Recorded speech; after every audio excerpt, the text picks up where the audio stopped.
তোমাৰ এক্সে ইমান ইজিলি মুভ অন কৰিলে তোমাৰ পৰা, তুমি কি চাই আছা? তুমি কিয় 1 বছৰে 2 বছৰে 3 বছৰে মুভ অন কৰিব পৰা নাই ইয়াৰ?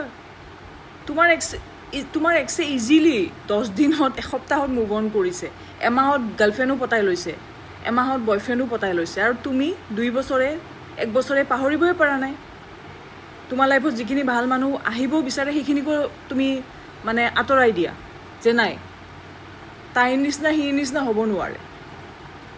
তাৰপিছত যদি তুমি কোৱা যে মই বহুত লোনলি হয়, মোৰ কথা পাতিব মানুহ নাই, সেইটো কৈ লাভ নাই। কাৰণ তোমাৰ লাইফত যিখিনি মানুহ আহিব বিচাৰি আছে সেইখিনি তুমি চান্সে নিদিয়া।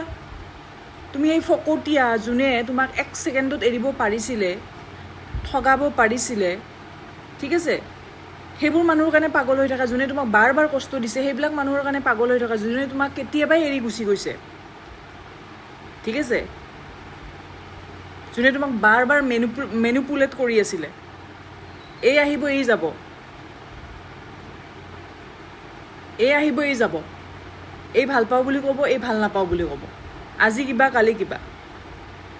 সেই মানুহজনৰ কাৰণে আজিও তুমি পাগল হৈ আছা, আৰু ভাল মানুহ যিখিনি তোমাৰ লাইফত আহিব বিচাৰে বা আহিব বিচাৰিছিলে সেইখিনিকতো তুমি ৰেচপণ্ডেই নকৰিলা, সেইখিনিকতো তুমি কেতিয়াও গুৰুত্বই নিদিলা।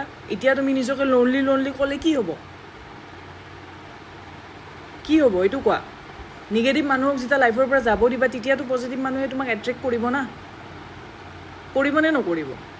নিগেটিভ মানুহখিনিক যোনে গুচি গৈছে অলৰেডি, ষ্টিল তুমি সেই মানুহটোক ৰাখি আছা তুমি, হয়নে নহয়? গতিকে মই এইটোৱে ক'ম, কোনোবাই মুভ অন বহুত ইজিলি কৰিছে, তুমিও কৰিব লাগিব, ঠিক আছে?